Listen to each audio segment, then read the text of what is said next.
निकल गया हीट, मजा आ गया। तो guys the champions of the world, मैं हूं 3DX Chetan. Eat in the bank, money in the bank तो मुझे लगता है फेक नाम थे आज के पेपर व्यू के, लेकिन जो असली नाम होना चाहिए वो था रोलर कोस्टर पेपर व्यू।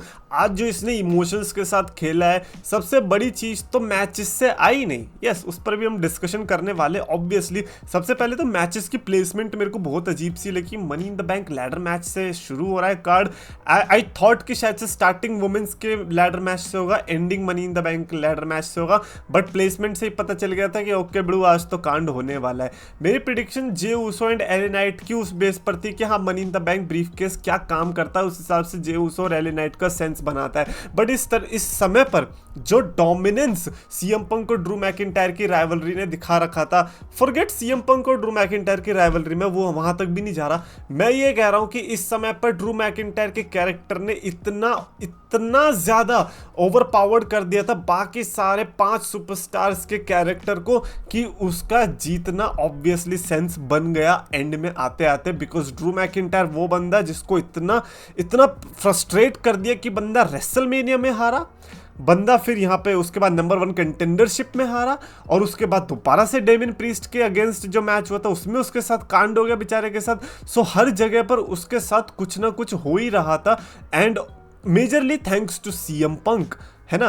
तो आज वो अपने गुस्सा कहीं तो निकालने वाला था। तो मनी इन द बैंक, और ऑलरेडी क्योंकि वो पहले वर्ल्ड चैंपियन रह चुका है, बाकी सारे नहीं थे, तो वो वेटरन वाला फैक्टर आ जाता है। तो ड्रू मैकिंटायर ने आज जो इस money in the bank ladder match में विक्ट्री ली है, मेरे हिसाब से वो बहुत ही ज्यादा शॉकिंग विक्ट्री भी रहेगी। बट मैंने प्रिडिक्शन वीडियो में कहा था कि जे ऊसो और एले नाइट में पिक तो कर रहा हूं, बट ड्रू मैकिंटायर वो बंदा है जिसके साथ WWE जा सकती है, और उन्होंने डिसाइड किया चलो हम उसके साथ ही जाते हैं। सोशल मीडिया ऑलरेडी मैं प्रिडिक्ट कर रहा हूं कि इस समय पर खूंखार हो गया होगा WWE के लिए, ट्रिपल एच के लिए ऑलरेडी कब्र खुदवा दी होगी लोगों ने कि भाई तूने क्या कर दिया, जे ऊसो और एले नाइट तेरे से जिताए नहीं गए, तूने ड्रू मैकिंटायर को कैसे जिता दिया। और हो सकता है कि सिर्फ ये इकलौती बुकिंग डिसीजन नहीं होगा जिस पर आज ट्रिपल एच को ब्लेम किया गया होगा, क्योंकि आज अलग ही पेपर व्यू, मैं सही में बता रहा हूं, आज का पेपर व्यू एक तो होता है ना, गंदा पेपर व्यू होता है, एक अच्छा पेपर व्यू होता है। आज का था एक अलग पेपर व्यू जिसके बारे में मेरे को लगता है ओपिनियंस बनाने बड़े मुश्किल हो रहे हैं। लैडर मैच की अगर मैं बात करूं तो when it comes to the match itself, I think it presented a good quality of match. सब सुपरस्टार का कोई ना कोई मोमेंट आया था,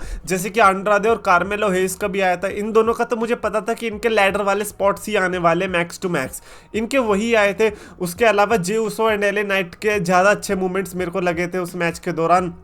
खैर अल्टीमेटली ड्रू मैकिंटायर ने यहाँ पर जो मैच जीता है, और उसके बाद हमें यह लगा कि ऑब्वियसली ड्रू मैकिंटायर वो बंदा तो नहीं है जो होल्ड करके रखेगा ब्रीफकेस। तो आज के वर्ल्ड हेवीवेट चैंपियनशिप पे वो होने वाली है चीज यूज। तो जब सेथ रॉलिंस एंड डेमिन प्रीस्ट का मैच आता है, जिसमें सेथ रॉलिंस और डेमिन प्रीस्ट दोनों का जब मौका मिल रहा था, तो वो एंट्रेंस की तरफ देख रहे थे कि आना हिम्मत है तो आना। ये मैंने पहली बार देखा होगा कि कोई सामने से हाथी को बोल रहा है कि आजा भाई मेरी किडनी पे चढ़ के मेरी किडनी तोड़ दे। ये मैं पहली बार देख रहा हूँ सही में। ऐसा कौन चैलेंज करता है तुम MITB ब्रीफकेस होल्डर को? तुम्हें क्या लग रहा है उसने लैडर मैच लड़ा है तो क्या वो आराम से आके हार जाएगा? भाई लैडर मैच में कितना आराम मिलता है करने को है। तुम कंटिन्यूस लड़े जा रहे हो, वो पीछे से आके तुम्हें पेल के चलेगा, तुम्हें पता भी नहीं चलेगा। मैं एक और चीज में देख रहा था, चलो उसके बारे में इस मैच के बाद बात करते हैं। बट ये मैच भी ऑब्वियसली लाजवाब मेरे को लगा कि एक्चुअली में आज मैचेस ऐसे बुरे थे नहीं। जितना भी आपके डिसीजंस आए होंगे अजीब वाले, वो उनके अजीब रिजल्ट की वजह से ही आए होंगे। तो इस मैच में सेथ रॉलिंस जो कि जीत सकता था, ऑलमोस्ट जीतने वाला था, और डेमिन प्रीस्ट पे तो पता ही तलवार लटकी पड़ी थी कि ऑलरेडी उसको कह रहे कि तू अकेला तो कुछ कर नहीं सकता। देखो सेथ रॉलिंस हार जाता ना, उसके पास भले ही अभी फ्यूचर में थोड़े से टाइम के लिए कुछ करने को नहीं होता, लेकिन सेथ रॉलिंस कुछ गवाता नहीं। लेकिन अगर डेमिन प्रीस्ट हार जाता, उसके पास गवाने को पूरी दुनिया थी, उसकी जजमेंट डे तक चली जाती उसके पास से। तो आप सोच रहे हो बहुत बुरा होने वाला था अगर डेमिन प्रीस्ट हार जाता तो। थैंकफुली ड्रू मैकिंटायर आता है बीच में कैश इन करने के लिए, ट्रिपल थ्रेट बना देता है। ड्रू मैकिंटायर भी कह रहा है भाई जल्दी अनाउंसमेंट कर ले, इस मैच को जल्दी खत्म करना है मेरे को। अब क्योंकि आराम से कैश इन किया उसने, तो ऑब्वियसली अब तो सीएम पंक बीच में नहीं आ सकता, राइट। हालांकि आते ही किक वगैरह पड़ गई थी, डेमिन प्रीस्ट ने भी रिटेलिएट करने की कोशिश करी थी, लेकिन अल्टीमेटली ड्रू मैकिंटायर भारी पड़ गया। बट आ गया सीएम पंक। अब ये फाइनल सीएम पंक का मेरे को लगता है रिटर्न हो चुका है। इसके बाद सीएम पंक दोबारा से हॉस्पिटल नहीं जाने वाला है, सीएम पंक दोबारा से अपना इंजरी का कुछ भी नहीं कहने वाला है। अब सीएम पंक हमें सिर्फ एक्शन में दिखाई देने वाला है। लेकिन आज सीएम पंक ने जो बुरा हाल किया बेचारे ड्रू मैकिंटायर को, जो चैंपियनशिप उसके हाथ में आ सकती, अब तो आ ही सकती थी क्योंकि बहुत ईजी था अब डेमिन प्रीस्ट को यहाँ पर हराना। सेथ रॉलिंस तो नीचे पड़ा था, लेकिन नहीं, सीएम पंक ने आते चेहरे चेहरे बजाइए उसे केबल से ऐसे गला घोट दिया। मैंने कहा भाई तू क्या कर रहा है यार, नेटफ्लिक्स पे जा रहे हो तुम, डायरेक्ट डार्क वेब पे थोड़ी जा रहे हो जो तुम इतना खतरनाक चीजें करने की कोशिश कर रहे हो। उसके बाद वर्ल्ड हेवीवेट चैंपियनशिप जिसके लिए ड्रू मैकिंटायर इतना तड़प रहा है, उसने उसी चैंपियनशिप को यूज करते हुए उसे हराने की कोशिश करी जब उसने वो चैंपियनशिप मारी और बैठ के तमाशा देखा है अनाउंसर टेबल पे कि भाई मैं अब यहाँ पे ताली बजाऊंगा तेरी एक और हार पे। रेसलमेनिया में भी तेरे साथ सेम किया था, अब भी मैं तेरे साथ सेम करूंगा। उस टाइम पे भी डेमिन प्रीस्ट था और आज भी डेमिन प्रीस्ट है। आज फिर डेमिन प्रीस्ट को विक्ट्री मिली सीएम पंक की वजह से। देखो अब ये कहना तो बड़ा अजीब होगा जो मैं बात कर रहा था, लाइक लोग लिख रहे हैं कि कौन सा बढ़िया चैंपियन रहा रेसलमेनिया के बाद, डेमिन प्रीस्ट या फिर Cody Rhodes. I am going to pick Damian Priest, like I have reasons. देखो मैं ये भी नहीं कहूंगा कि डेमिन प्रीस्ट एज चैंपियन अलग सिचुएशंस में भी कोडी रोड्स से बढ़िया हो सकता था। मैं सिचुएशन के हिसाब से बता रहा हूँ, जो सिचुएशंस प्रेजेंट हुई कि भैया कोडी रोड्स पे जो चैलेंजर है वो भी ऐसा लगा कि चल ठीक है कहीं ना कहीं से उठा के दे देते हैं। लेकिन डेमिन प्रीस्ट जिस सिचुएशंस में फंसा, जिस राइवलरीज के अराउंड वो आया और जिसकी वजह से उसने अपने वर्ल्ड हेवीवेट चैंपियन होने का अपना तजुर्बा दिखाया, मेरे को लगता है इसीलिए डेमिन प्रीस्ट को फायदा हुआ एज चैंपियन। तो मैं कहूंगा कि डेमिन प्रीस्ट एज चैंपियन बढ़िया निकल कर आया। अगर कोडी रोड्स के पास अच्छी राइवलरीज होती तो ऑब्वियसली कोडी रोड्स टॉप कर जाता, बट क्योंकि डेमिन प्रीस्ट फंस गया था एक मस्त स्टोरी लाइन के चक्कर में, तो इसीलिए डेमिन प्रीस्ट मेरे को लगा कि बेस्ट वर्ल्ड चैंपियन रहा है पोस्ट रेसलमेनिया। और आज चैंपियनशिप रिटेन करके उसने बता दिया। अब कैसे रिटेन हुई है वो तो हम सबको ही पता है, वो डेमिन प्रीस्ट को भी पता है, इसलिए वो खुश नहीं हुआ था। उसने सीएम पंक को देख के जो लुक दिया था उसका ये वो लुक था कि ऑलरेडी सेथ रॉलिंस जैसा बंदा आके उसके मुंह पे बोल के जा रहा है कि यार तेरे तो अकेले बस की होती नहीं है जीतने की। तो आज भी वो अकेला नहीं जीता है, हेल्प तो मिली है, भले ही सीएम पंक की मिली है, जजमेंट डे की नहीं मिली है, बट फिर भी हेल्प तो मिली है। तो इसीलिए डेमिन प्रीस्ट के अंदर अभी भी वो मलाल है कि यार प्रूफ तो अभी भी करना है। भले चैंपियन में बन गया हो लेट्स से कि 30 दिन और है ना, लेकिन मुझे अभी भी प्रूफ करना है एक सिंगल्स मैच में। चाचा अब बहुत तगड़ा प्रूफ करना है क्योंकि अब तुम्हारे सामने समर स्लैम में गुंथर आने वाला है और Gunther versus Damian Priest was not the match that we were expecting, because ultimately हमारा ये था कि या तो गुंथर वर्सेस सेथ रॉलिंस होगा, ड्रू मैकिंटायर वर्सेस गुंथर होगा, या सीएम पंक वर्सेस गुंथर भी किसी ने किया था predict. I don't know why, like CM Punk versus Drew McIntyre तो हटने नहीं वाले वहां से, ठीक है ना। लेकिन ये गुंथर वर्सेस डेमिन प्रीस्ट का जो सिनेरियो बना है, it would be interesting. Like डेमिन priest के पास मेरे को लगता है ये लास्ट मौका होगा जहां पर उसे सिंगल्स में जीतना चाहिए, लेकिन सामने गुंथर है यार। ये बेचारे के साथ बड़ा बुरा हो गया भाई साहब। मैं सही में बता रहा हूँ, ये money in the bank ladder match and then ये world heavyweight championship match, they were chaotic but beautiful. मजा आ गया देख के। Women's money in the bank ladder match आता है जिसमें टिफी टाइम बेबी। किसने करी थी प्रेडिक्शन टिफी टाइम की है? किसने करी थी? कौन था वो? मैं था भाई, मैं चाह रहा था टिफी टाइम। मैं देख रहा था न्यूमी हर कोई न्यूमी करे जा रहा है, कोई कुछ करे जा रहा है, कोई कुछ करे जा रहा है। अरे भाई रुक जाओ। उन सब लोगों ने ऊपर अपने छत पे पानी की टंकी आधी खाली कर दी और कहा कि अब ये चुल्लू भर पानी बच गया है, अब मैं इसमें आराम से डूब सकता हूँ, क्योंकि टिफी टाइम ने वो करके दिखाया जो कि मैं चाह रहा था at least. I don't know about others, but Tiffany Stratton is the person जो कि ऑब्वियसली नेक्स्ट वर्ल्ड चैंपियन अब बन जाएगी, अब तो बनी जाएगी। हालांकि 100% कैश इन रेट जो है मनी इन द बैंक का वुमेन्स के केस में, वो क्या पता कम हो जाए। देखो डब्ल्यूडब्ल्यू का कुछ कह नहीं सकता, बट टिफनी स्ट्रैटन जो जिस लेवल पे है ना, जिस लेवल पे ऑपरेट कर रही है अभी से, वो आराम से रेसलमेनिया मेन इवेंट करने के भी कैलिबर की है। बट खैर वो तो आगे की है। अभी तो मैं ये कह रहा हूँ कि मेरे को बड़ा अच्छा लगा money in the bank ladder match जीता। भाई नेओमी के जीतने से कुछ नहीं होता यार, भाई तुम लोग कितना ही अभी खुश हो लो, उसके एंट्रेंस पे बहुत ज्यादा कर लो, लेकिन नहीं, Tiffany Stratton is the place to be. That sounded dirty. अच्छा इसके अलावा हमें देखने को मिला Sami Zayn versus Bron Breakker. Oh wow what a match. Like अगर ब्रॉन ब्रेकर जीतता तो मैं शायद व्हाट अ मैच क्या पता ना कहता। I don't know. Like Bron Breakker was my prediction obviously, because I was like यार प्रूव मी रॉन्ग। भाई कनाडा में हो रहा है ना ये, सैमी ज़ेन का होम, भाई शायद सैमी ज़ेन का तो सारे होम टाउन है, कभी सऊदी अरेबिया हो जाता है, कभी कुछ हो जाता है, बट कनाडा ठीक है, हम मान लेते हैं तुम्हारा होम टाउन है इस समय पर सैमी ज़ेन, ठीक है ना। तो तुम्हें प्रूफ करना था, और सैमी ज़ेन मैं बता रहा हूँ उन कुछ बंदों में से है जो कि प्रूफ करने में, गलत प्रूफ करने में बहुत आगे रहता है। और आज सैमी ज़ेन ने जो ब्रॉन ब्रीकर को ठोका है, ये ब्रॉन ब्रीकर को हमेशा याद रहेगा कि आपके अंदर कितना ही तगड़ापन हो, आपके अंदर कितना ही मसल मास हो, आप कितना ही लोगों के फेवर में आ चुके हो, लेकिन सामने अगर एक बंदा है जो कि एक्सपीरियंस्ड है, जितने साल की आपकी एज है उतना उसका एक्सपीरियंस है, तो वो बंदा किसी भी टाइम आप को हराने की क्षमता रख सकता है। और ये सैमी ज़ेन ने जो आज वेटरन मूव पुल किया है ना, मेरे को जेन्युइनली बता रहा हूँ, मेरी प्रिडिक्शन भले ही ब्रॉन ब्रेकर थी, लेकिन मेरे को बहुत ज्यादा खुशी हुई ये मैच देख के। मैंने प्रिडिक्शन वीडियो में भी ये बोला था कि सैमी ज़ेन को यहाँ पे जीतने की जरूरत नहीं, उसको यहाँ पर ये प्रूव करना है इस समय पर, क्योंकि उसने जिस तरीके से रॉ में बातें बोली थी, आई वाज लाइक भाई नहीं, ये जा ही अलग मेंटेलिटी के साथ रहा है, ये ओवर कॉन्फिडेंस के साथ जा ही नहीं रहा। इसे पता है कि ब्रॉन ब्रेकर क्या करने की क्षमता रख सकता है, बट उसको अपने आप पे कॉन्फिडेंस था। मेरे को बहुत मजा आया इस वाले मैच के अंदर। हो सकता है कि शायद मेरा best match of the night भी मैं कहूंगा, बिकॉज ऑफ लाइक लोग इसके डायनेमिक्स को नहीं समझ रहे हैं ना, क्योंकि ब्रॉन ब्रेकर ने इस मैच को ऑलरेडी वन साइडेड बना दिया था, but what made one sided in for Sami Zayn's favour was Sami Zayn himself. और सैमी ज़ेन जैसे बंदे ना once in a century talent होते हैं, भले ही हमें पता है कि वो वर्ल्ड टाइटल कैटेगरी में नहीं आ रहा है अभी, लेकिन वो जहां पर भी है ना, वो एलीट लेवल में कहना चाहूंगा भाई। सैमी ज़ेन हैट्स ऑफ भाई, से मजा आ गया, रिस्पेक्ट। इस समय पर बेस्ट रेसलर मैं कहूंगा अभी सैमी ज़ेन है। ओह मजा।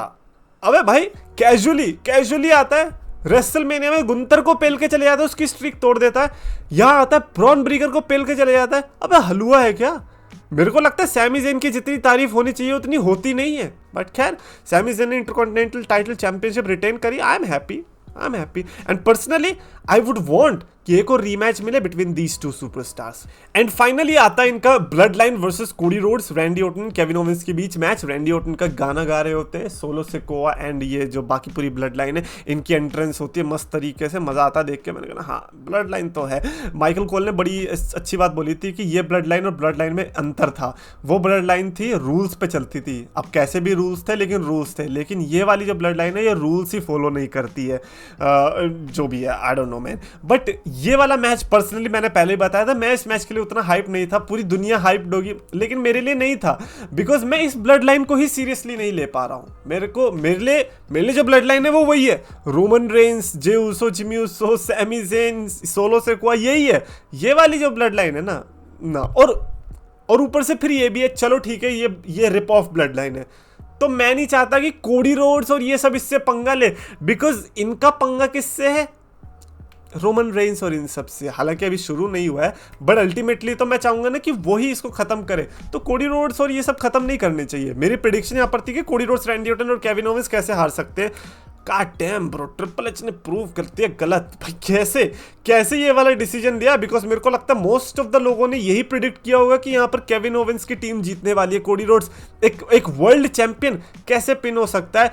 और सबसे मजे की बात ये निकली कि सोलो सिकोआ ने पिन कैसे किया कोडी रोड्स को, not Kevin Owens, not Randy Orton, but the undisputed champion Cody Rhodes, implying कि समर स्लैम में चाचा मैं लड़ूंगा तुमसे चैंपियनशिप के लिए। रैंडी ऑर्टन कितना ही अपनी नजरों से चैंपियनशिप पे नजरें डाल ले, लेकिन मैंने पिन करके तेरे को बता दिया कि अगला जो चैंपियनशिप का हकदार है वो मैं ही हूं। और मेरे को लगता है आज की परफॉर्मेंस के बाद, आज की विक्ट्री के बाद Solo Sikoa versus Cody Rhodes ही होना चाहिए, बिकॉज कोडी रोड्स क्योंकि अब तुम पिन हो चुके हो सोलो सिकोआ से, तो अब तुम्हारे पास ये फर्ज बनता है हमें ये बताने का कि तुम उसको सोलो मैच में भी हरा सकते हो।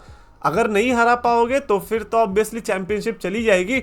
नाउ इट मेक्स सेंस कि solo Sikoa versus Cody roads summer slam में क्यों होगा। आज का डिसीजन मैं कहूंगा शॉकिंग था, मैं बिल्कुल भी डिनाई नहीं करने वाला, आज के रिजल्ट शॉकिंग नहीं थे, लेकिन कमाल का पेपर व्यू मेरे को डेफिनेटली लगा। Sami Zayn versus Bron Breakker मेरे को पता है काफी लोगों को एवरेज लगा होगा, लेकिन अगर वो दो आंखों से खोल के डायनामिक्स देखेंगे, दोनों सुपरस्टार को जज करेंगे, उन्हें पता चलेगा कि उन्होंने क्या विटनेस किया है। मुझे पता है सैमी ज़ेन वर्सेस गंथर के बारे में भी आज भी उतनी बात नहीं हो रही है जितनी होनी चाहिए, बट क्या ही कर सकते हैं। खैर ये वाला मैच था जिसमें सोलो सिकोआ की टीम ने मैच जीत लिया, ultimately leading to Solo Sikoa versus Cody Rhodes. Finally जिसके बारे में मैं बात करना चाह रहा हूं, जॉन सीना। क्या यार भाई, जॉन सीना ना, मैं तुम्हें बताता हूं, यू आर दैट सुपरस्टार जिसका कोई हक नहीं बनता रिटायरमेंट लेने का। तुम वो बंदे हो जो गेम से बड़े हो चुके हो, तुमने दुनिया बनाई है WWE की, तो तुम्हारे पास तो ये हक नहीं है कि तुम रिटायरमेंट लो, अपने मुंह से तो बिल्कुल भी नहीं। तो मेरे को ये समझ में नहीं आ रहा किस मुंह से उन्होंने ये फेयरवेल टूर अनाउंस किया है। I don't want you to retire, that's it, that's it. कुछ तो सुपरस्टार बचे हैं हमारे बचपन के हैं, और वो भी रिटायर होने की कगार पे निकल रहे हैं। Now I know it's good कि जॉन सीना ने अपना फेयरवेल टूर अनाउंस किया। उन्होंने बताया कि अगले साल की जो 2025 के रॉयल रंबल से लेके, चेम्बर से लेके, और ये रेसलमेनिया होने वाली है, इनके लास्ट पेपर व्यूज होने वाले हैं। रेसलमेनिया जो उनका लास्ट होने वाला है, अब रिटायरमेंट पर्पस के हिसाब से मेरे को लगा बेस्ट रिटायरमेंट जो कि हो सकती है कि भैया रेसलमेनिया में जाके रिटायरमेंट मिल रहा है तुम्हें, और क्या चाहिए। रिक फ्लेयर का जैसे था ना, उसके बाद उसने हक दिया। ऑब्वियसली जॉन सीना तुम ऐसा मत कर देना, और and I trust you, you won't do that, ठीक है ना। उस टाइम पे आई थिंक 40-50 के आसपास मैच का जॉन सीना टारगेट कर रहे हैं, क्योंकि लाइव इवेंट्स भी होंगे, हो सकता है रॉ स्मैकडाउन में भी लड़े, और क्योंकि नेटफ्लिक्स रॉ पे जा रही है ना, तो ये मेरे को लगता है बहुत बड़ा मोटिवेटिंग फैक्टर है जॉन सीना के लिए भी, मोटा पैसा फैक्टर जो है, जो भी कहना चाहो, बट मेरे हिसाब से बहुत लॉजिकल भी है। अब पता चल रहा है कि नेटफ्लिक्स अब जब रॉ पे जाने वाले हैं तो बहुत बड़ी बड़ी चीजें होने वाली है, and this is one of those. और जॉन सीना का जो वो एक तो रोड टू रेसलमेनिया अलग ही चल रही होती है, रॉ का अलग से अपनी स्टोरी लाइन लेके आ जाएगा, रोमन का भी चल रहा होगा, और भी बैंगर स्टोरी लाइन चल रही होंगी पंक वगैरह की। अब तुम उसमें कह रहे हो जॉन सीना का भी घुस जाएगा भाई अगले साल की रेसलमेनिया, तो फिर इस रेसलमेनिया को भी बीट कर देगी। ये चाह क्या रहे हैं, तुम जान ले लो ना हमारी, है इतनी बढ़िया बढ़िया रेसलमेनिया ऑलरेडी ये प्लान करके बैठे होते हैं भाई, सब कहाँ से आते हैं आइडिया। अब जॉन सीना की आज की अनाउंसमेंट को सुन के मैं इमोशनल तो बहुत जरूर हो गया था, बट आई न्यू कि ये होने ही वाला है ultimately. And what I like कि किस तरीके से जॉन सीना ने रिस्पेक्टफुली इस चीज को अग्री किया, ये नहीं कि देखते हैं जब बॉडी जवाब देना बंद कर जाए। उसने टाइम लिया, ये जो टाइम है इसमें वो ट्रेनिंग करेगा, वो दोबारा से उस शेप में वापस आएगा, लड़ने वाली शेप में, और वो जो 3 महीने होने वाले उसमें वो इतना बेस्ट देने वाला है जो कि जॉन सीना की पीक भी कह देंगे लोग आराम से, और उस टाइम पे चैंपियनशिप भी जीत जाए तो वो भी प्रॉब्लम वाली बात नहीं होगी। तो जॉन सीना ने मेरे को लगता है बहुत रिस्पेक्टफुल रिटायरमेंट अनाउंस करी है। However I don't like this idea कि तुमने रिटायरमेंट ली है, बट जिस तरीके से लिए ठीक है, I respect that. And the fact कि हमें may be John Cena versus CM Punk, या फिर जॉन सीना वर्सेस रॉक, या I don't know man, bro, possibilities are endless. I'm not going to talk about that because John Cena का farewell tour is definitely the thing that I'm most looking forward to 2025. Yes, भाई मजा आने वाला है यार। CM John Cena ने ऐसी announcement कर दी जिसमें मजा भी था लेकिन इमोशनल भी। मतलब बेसिकली उसने ये नहीं बोला कि मैं रिटायरमेंट हो रहा हूँ, उसने हमारी एज बता दी, उसने कहा तुम बुढ़े हो रहे हो, सीधा सीधा ये बोल दिया। खैर that's it for this video. मेरे को आज का money in the bank pay per view definitely बढ़िया लगा। If I have to rate it, I think I would go with 4.5 out of 5 की स्टार रेटिंग। कमेंट्स में आप अपने थॉट्स लिख के बताना किसको कौन सी चीज़ बेकार लगी, वो ज़्यादा बताना। और अगर आपको वीडियो पसंद आए तो प्लीज लाइक करो, शेयर करो, चैनल सब्सक्राइब करो।